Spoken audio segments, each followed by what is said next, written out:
Okey, Assalamualaikum. Selamat apa dan selamat sejahtera lah. Pagi petang tak tahulah awak ni tengok pagi ke petang. Okey, kita sambung ya. Boleh lagi boleh lagi kan? Sambung.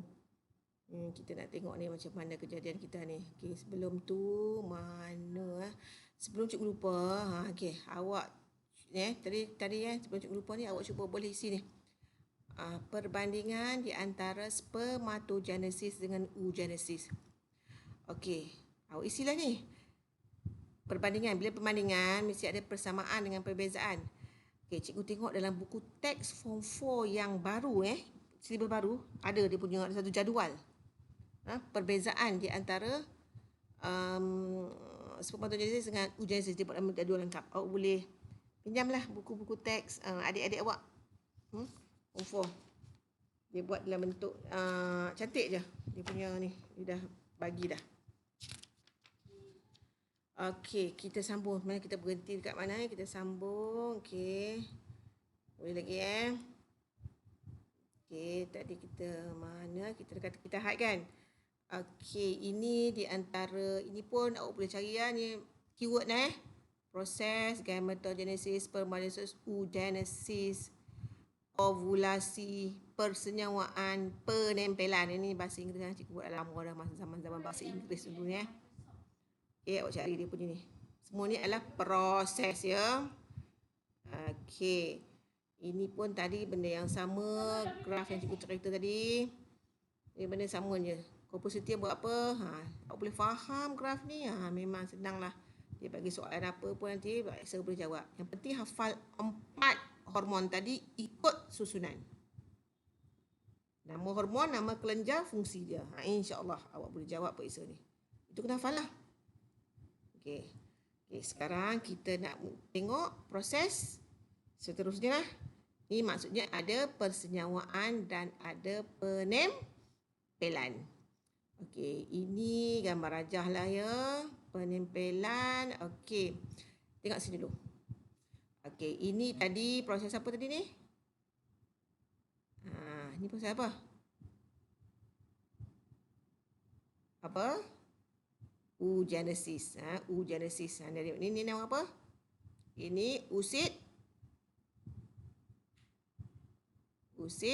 primer. Meiosis 1 dapat usid sekunder. Luarnya apa? Follicle primer develop. Dapat follicle sekunder. Ni dah mature dah. Ini dia follicle ni merembeskan apa? Estrogen. Lepas tu bila LH tinggi merembes apa? Proses apa berlaku? Ovulasi. Yang keluarnya apa? Usid sekunder. Bila ada keluar kat sini ni, masuk ke dalam tiub fallopian. Okey, bila ada sperma. Okey, sebelum tu awak belajar form 3 kan? Ovum boleh tahan berapa lama? Pada kat sini. Sperma tahan berapa lama? Bila dia keluar daripada testis tu, berapa lama sperma tahan berapa lama? Girls. Belajar sains lah. Belajar form 3. Lupa dah tu. Sperma tahan berapa lama? Ini penting pengetahuan untuk beberapa tu siapa boleh jawab beberapa? Nak 3 hari. Ni penting tau untuk nak buat apa tau? Untuk apa tau? Sex education. Pandai pun.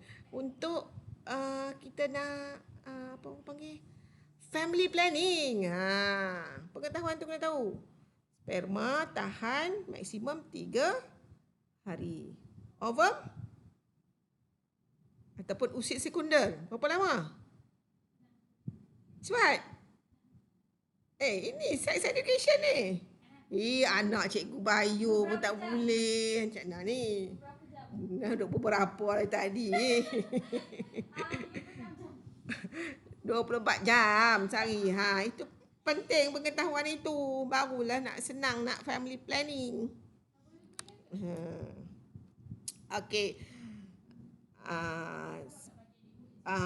Sperma 3 hari, ovum ataupun to be precise secondary oocyte lah, ataupun oocyte sekunder. Boleh hidup 24 jam. Pengetahuan ni penting tau untuk family planning. Bukan senang-senang nak berlaku persenyawaan pun ya. Okey. Bila kat sini, okey, bila sperma datang, okey. Bila ada sperma akan merangsang proses apa? Meiosis 2.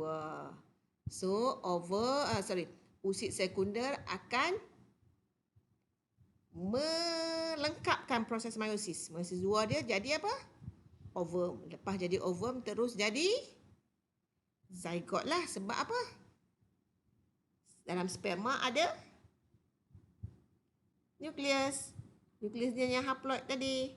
So, persenyawaan apabila nukleus sperma dengan nukleus ovum combine. Prosesnya apa? Persenyawaan. So, dapat ovum dan dapat zygote. Zygote berapa sel? 1 sel. Okey. So, kemudian zygote ni akan merangsang proses apa ni? Ni 1 sel, 2 sel. Ni proses apa ni? Ini haploid, zygote haploid ke diploid? Girls, zygote haploid ke diploid? Diploid, lupalah. Belajar tu lah, belajar. Periksa je belajar, bukan untuk ilmu dah, lupa. Okey, zygote diploid lah. Sperma kan haploid. Sperma haploid. Ovum haploid. Haploid dengan haploid jadi diploid. Kemudian akan jadi ni 1 sel jadi 2 sel. Sini diploid ke haploid? Diploid lah. Tetap ni diploid. Proses apa? Mitosis. Meiosis tu cerita dah habis. Meiosis fungsi 1 je. Bukan 1 sebenarnya, 2. Fungsi utamanya apa? Menghasilkan sperma ataupun menghasilkan gamet yang haploid. Dan fungsi kedua untuk variasi lah kan. Ada pindah silang apa semua tu kan. Ingat lagi tak? Okay. Fungsi dia menghasilkan gamet haploid. So, dah habis lah cerita meiosis habis. So, sekarang ni mitosis lah. Dah banyak-banyak ni. Semua ini diploid semua mengekalkan lah bilangan. So, itu penting. So, sperma mana yang nak bersenyawa ni? So, kita nak sperma yang bagus lah kan senyawa. Yang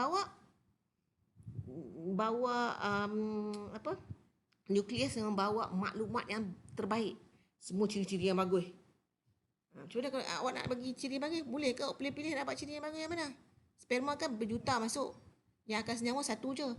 Kita nak pastikan yang senyawa tu ialah yang sperma yang terbaik. Yang bawa apa? Ciri apa? Ciri nak apa? Ciri IQ tinggi ke? Ciri ketinggi apalah, hidung mancung, kalau macam-macam lah IQ kita yang baik ya. So, macam mana nak dapat yang baik terbaik? Itu bukan kuasa kita lah. Sebab itu kena ada doa. Dan kalau orang Islam kita kena doa lah. Even dalam bila ada hubungan suami isteri pun ada doanya. Inilah yang penting doa ni. Supaya sperma yang terbaik yang senyawa kat sini. Dan juga ovum yang senyawa, yang ovum yang terhasil pun juga ovum yang terbaik. So persenyawaan, so dapatlah zygote yang wow, kebabum punya lah.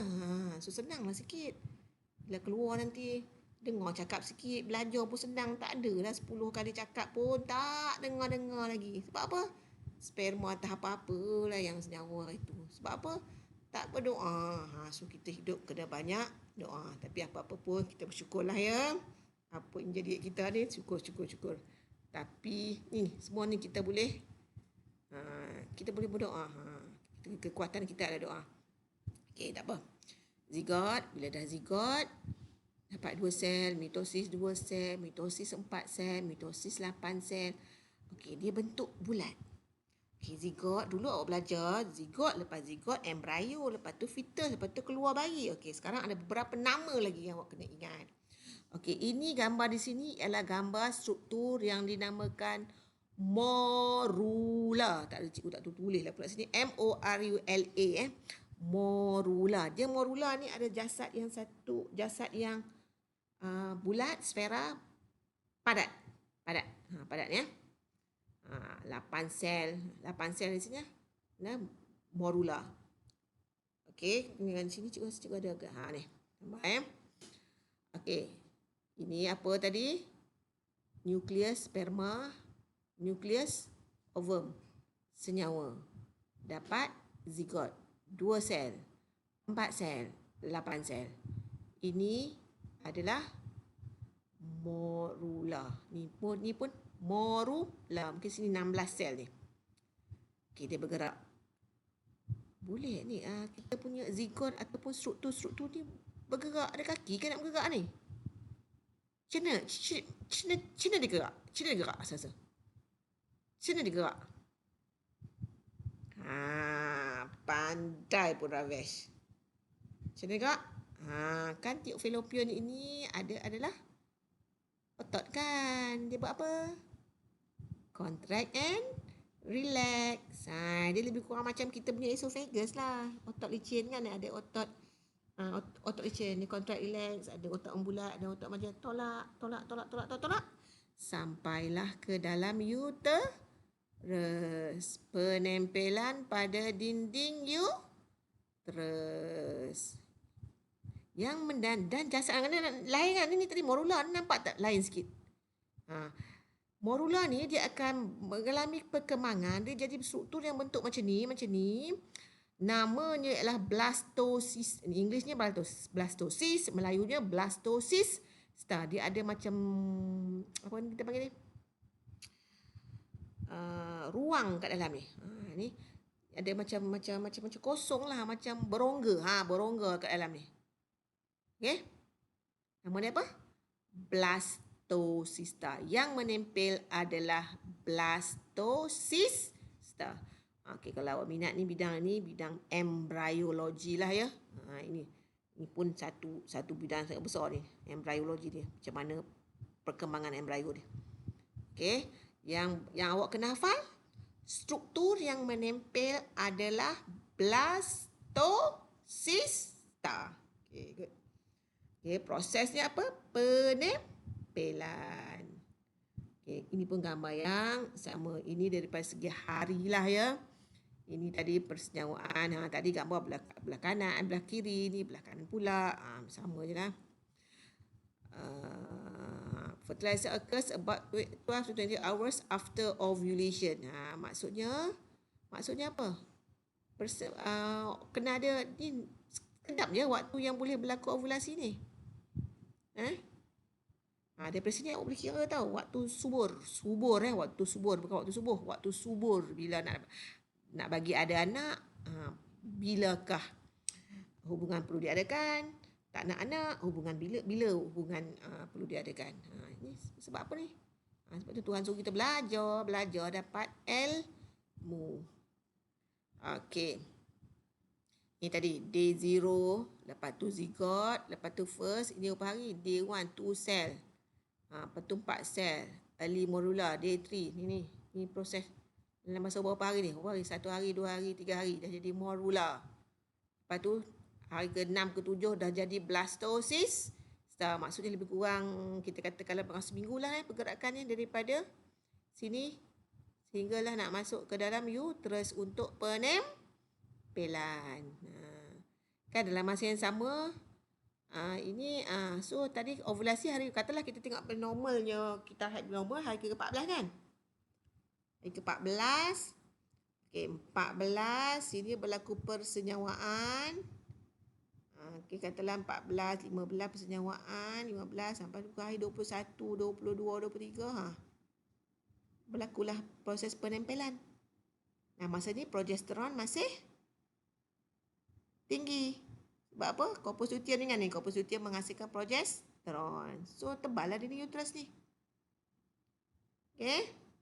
So, menempellah. Selamatlah ia menempel. Bila tempel, korpus luteum ni akan terus menghasilkan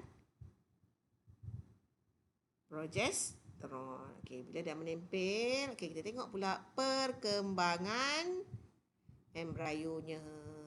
Tengok sini Okey, tadi 1 week conception. Okey, ni maksudnya selama seminggu lah ni dalam tube fallopian ini berlaku penempelan blastosis, lepas tu mula menjadi embryo. So awak tengok sini Okey, ini uterus ni. Tak kau nampak lah. Ini uterus ni tebal ni. Okey. Embryo, nampak tak embryo sampai minggu ke berapa ni? Minggu ke-8 embryo lagi. Minggu ke-9 seterusnya dia kita panggil dah fetus dah. 9 seterusnya. Nampak dah? Nampak tak tu? Dah macam kita katakan dah macam lengkap lah. Minggu 12 bagi 4 katalah sebulan, 1 minggu dalam 3 bulan. 3 bulan dah ada dah semua ni. Okey, tengok organ mana paling besar nampak ni? Tu. Kepala besar tu, nampak tak? Kepala sebenarnya masa kita dalam fetus mak kita ni, otak kita pada besar dah ni. Sebab itu untuk menghasilkan neuron-neuron yang banyak, mak tu kena ambil apa masa mengandung?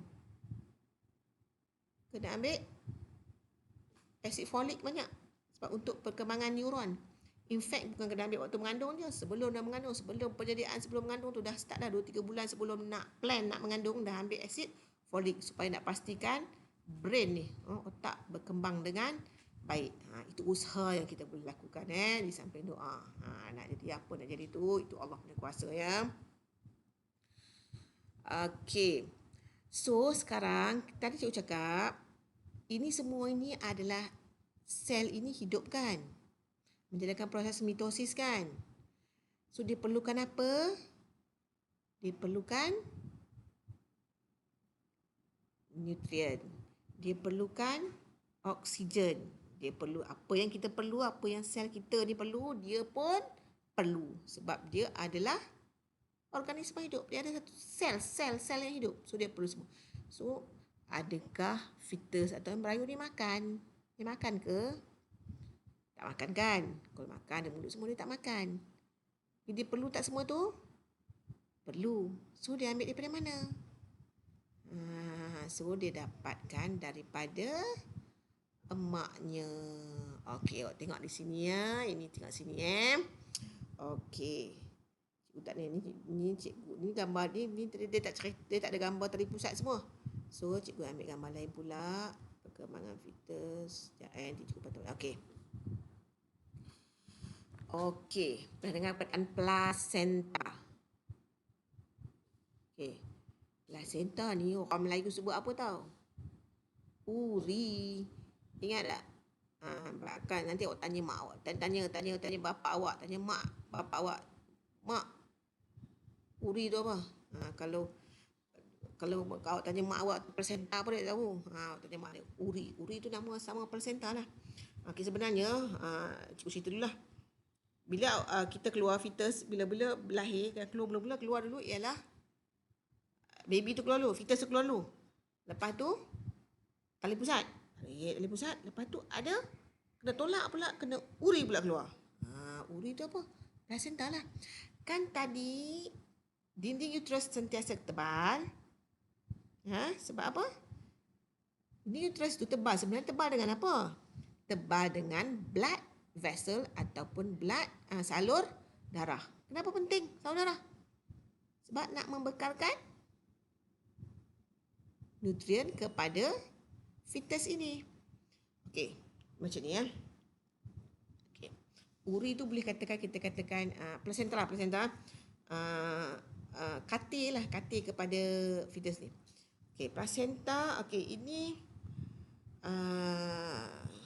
ini ya. Okey, ni. Ini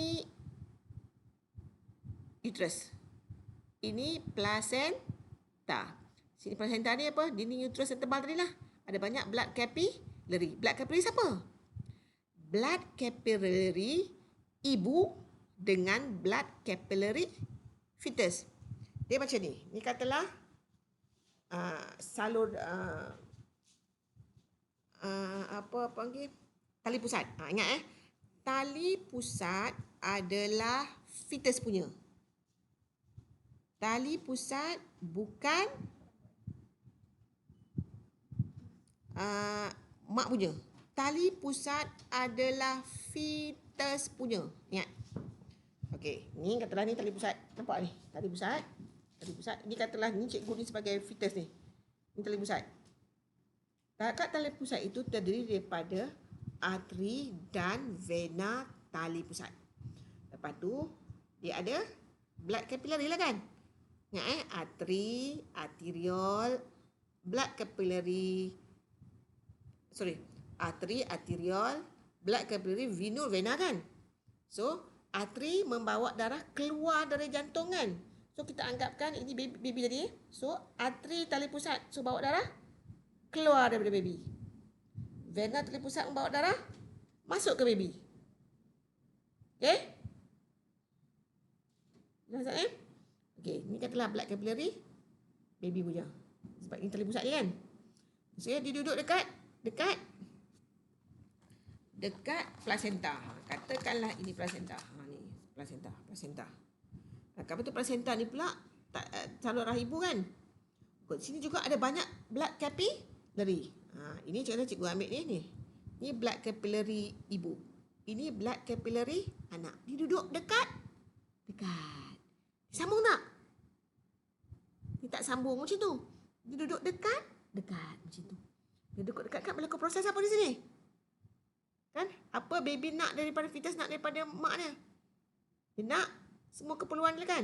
Oksigen, glukosa, asid amino, segala keperluan akan ini kepekatan tinggi, ini kepekatan akan meresap masuk daripada kapilari darah ibu masuk kepada kapilari darah anak ataupun fetus lah.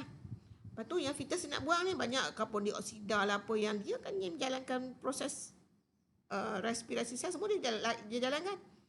Luar bahan kubur dia akan meresap daripada kapilari darah fetus masuk ke dalam kapilari darah ibu. So dekat placenta lah banyak. So proses dia berlaku apa? Pertukaran bahan. Bahan apa? Banyaklah tu. Ingat pergerakan melalui plasma membrane bab form 4 tu. So tengok sini nampak tak ni? So ini tali pusat. Ini ada tali pusat, arteri tali pusat dengan vena tali pusat. Okey, cikgu tanya. Arteri tali pusat bawa darah apa? Apa komposisi darah arteri tali pusat?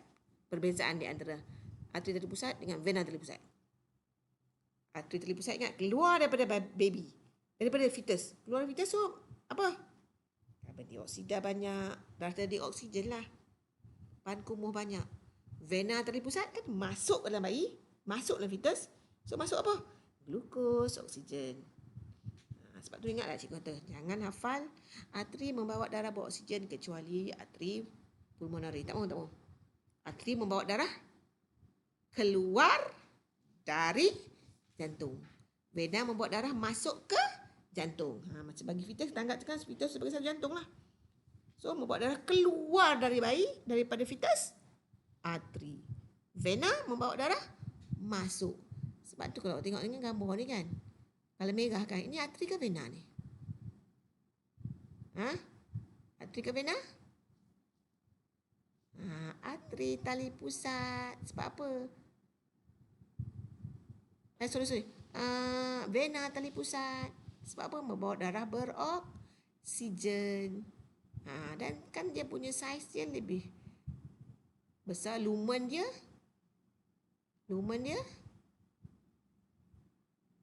apa? Lumen kecil ke besar? Vena tali pusat? Vena lumennya lebih besar. Dindingnya lebih dinding nipis. Lumen lebih besar. Kan? So, ini vena tali pusat, arteri tali pusat membawa darah keluar dari daripada jantung, daripada baby lah, daripada fetus lah. So itu fungsi plasenta, membekalkan oksigen nutrien. Dan satu lagi fungsi plasenta adalah untuk merembeskan hormon progesteron. Ingat tak tadi aku cakap corpus luteum merembeskan progesteron kan? Corpus luteum. Tapi dia hanya merembeskan dalam 2-3 bulan yang pertama sebelum plasenta tu develop betul-betul. Bila dah plasenta itu fully develop, perembesan progesteron diambil alih oleh plasenta. Maksudnya plasenta pula yang menghasilkan progesteron. Untuk buat apa? Mengekalkan ketebalan dinding uterus. Kalau progesteron rendah jadi apa? Gugurlah. Kan? So ini gambar plasenta lah ini tadi pusat tadi. Okey, so sepanjang-panjang berapa lama? Berapa lama awak duduk dekat ni? 9 bulan kan? Okey. Nampak tak ni? Vein. Kalau merah kan? Nampak tak lumennya lebih besar. Arteri lumennya lebih kecil. Ni membawa darah keluar dari so, kalau ni keluar nak panahnya ke sana lah. Keluar. Ni nak panahnya Allah. Sini. Boleh faham ya? Okey, ni tadi plasenta ni dibesarkan. Okey. So ini dia ovate fetus. Ni awak dalam uterus mak awak. Ini uterus. Lepas tu ini cervix. Okey. Uterus awak berada di dalam uterus mak awak berada di dalam fluid. Awak ada dalam fluid. Apa fungsi nama dia? Bendalek amnion. Kalau orang Melayu sebut apa tahu? Apa? Air ketuban. Kata orang setengah tu orang nak beranak, dia air ketuban pecah. Ni pecah-pecah macam mana? Water apa? Water. Panggil water apa? Pecah dah. Main water break. Water sac. Ni maksudnya amniotic fluid dia ni dia punya membran dia pecah, amniotic fluid dia pecah. Tu maksudnya dah nak keluar lah. Tapi sepanjang tu kita berada di dalam bendalek. Fungsi yang pertama menyerap hentakan lah. Mak awak kan macam-macam, naik tangga, turun tangga, melompat sini, lompat sana, buat kerja tak berhenti. Masa dalam mengandung awak tu, awak kalau tak duduk dalam cecair, bergegar awak ni. Keluar tu habis tak tahu apa dah. Habis otak. Tak. Kita dipelihara semasa di dalam uterus. Tengoklah, kau tengok kejadian kita. Kuasa Allah ada.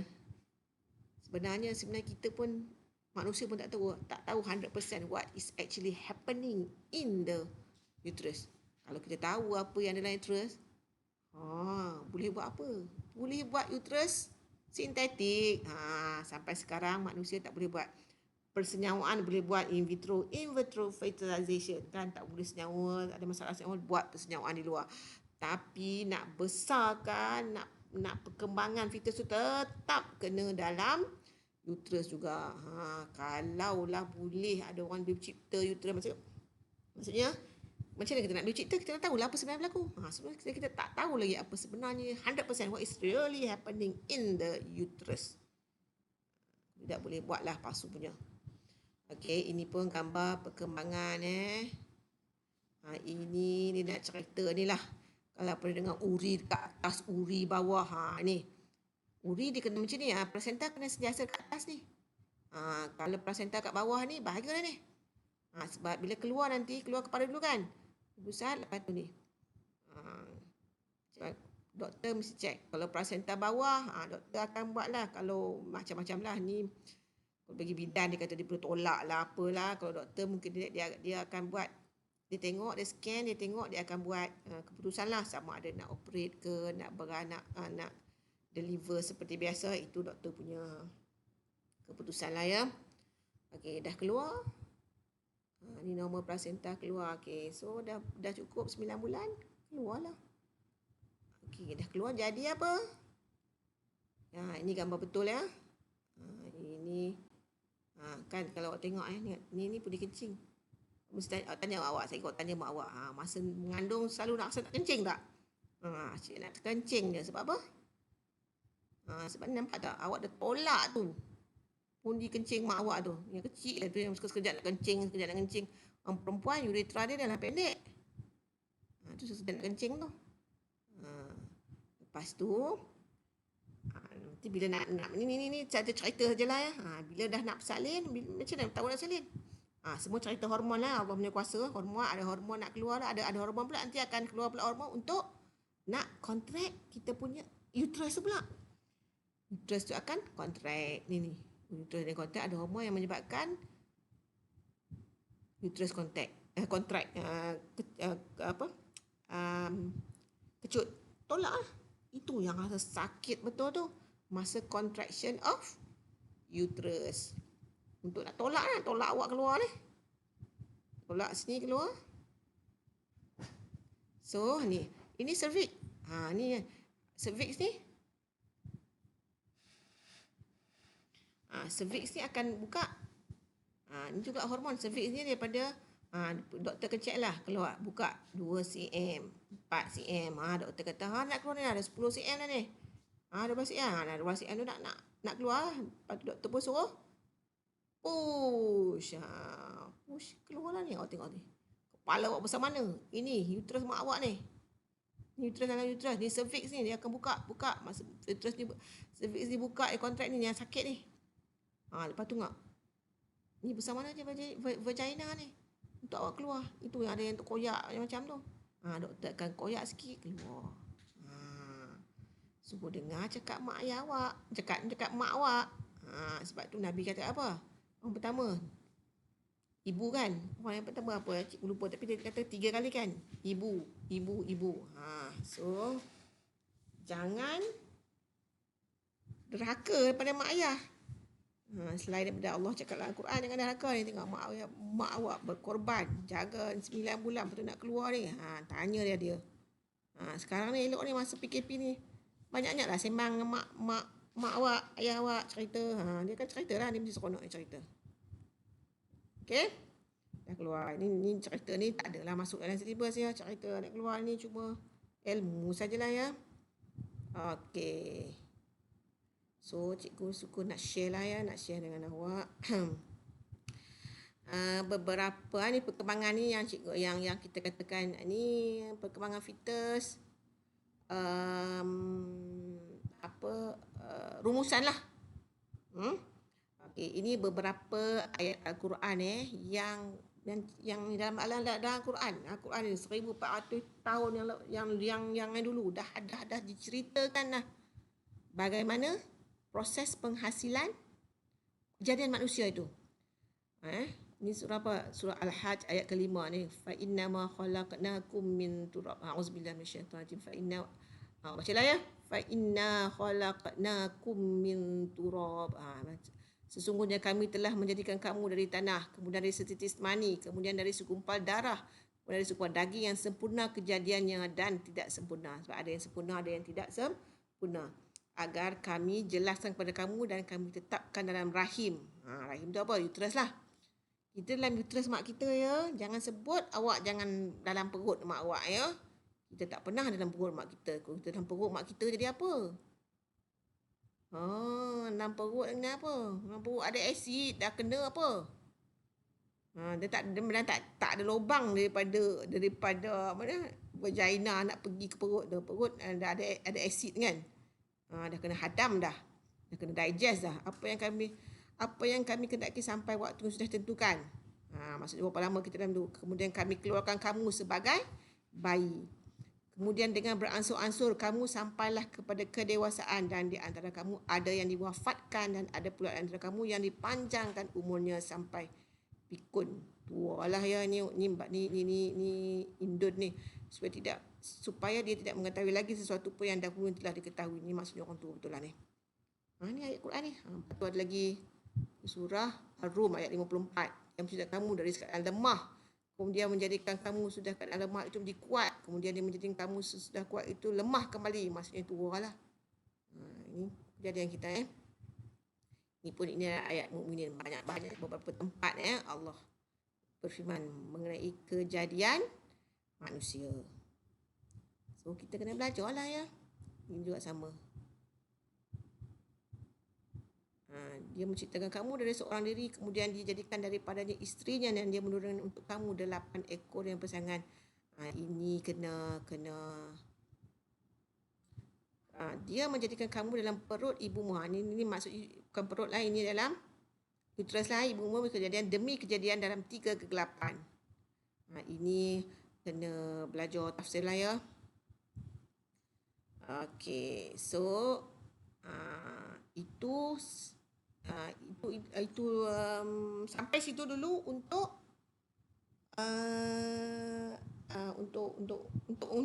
part ni lah.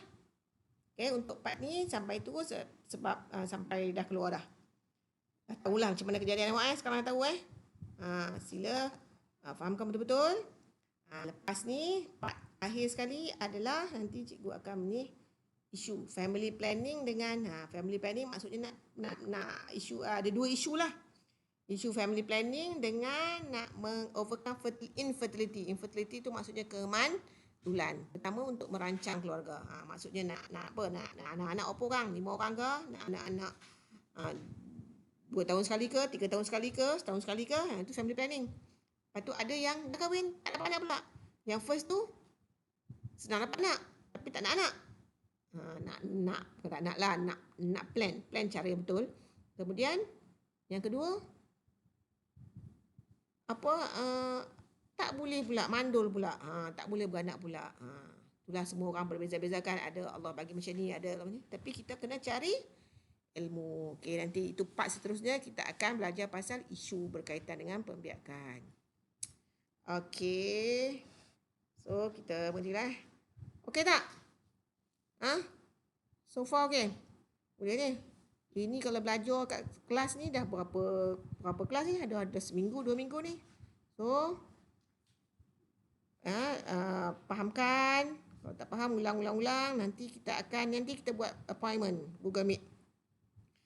Okey, nanti mungkin esok pula kot cerita pasal isu dalam pembiakan ni lah.